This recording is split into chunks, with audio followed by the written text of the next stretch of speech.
अबही 12 दिन के हो, अबही 12 दिन के भैले मोर लाला नवा की घर में झगड़ा माची गईले हो।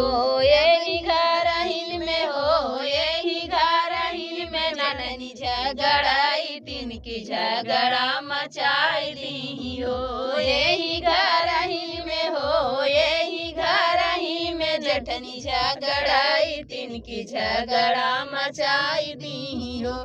जेठनी समझू जिन कमजोर बाटे नहीं हरे के जोर, जेठनी समझू जिन कमजोर बाटे नहीं हरे के जोर। एक दिन आई जई है हो, एक दिन आई जई है भैया से भतीजवा की तो है कूचवाई देबै हो। एक दिन आई जई है हो, एक दिन आई जई है भैया से भतीजवा की तो है कूचवाई देबै हो।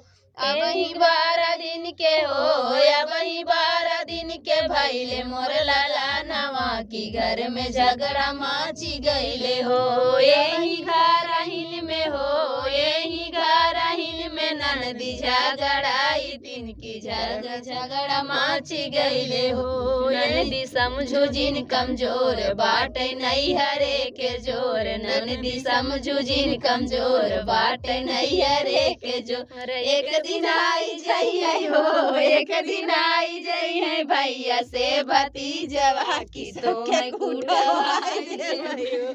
एक दिन आई जई है हो, एक दिन आई जई है भैया से भतीजवा की तो है कूटवाई देबै हो।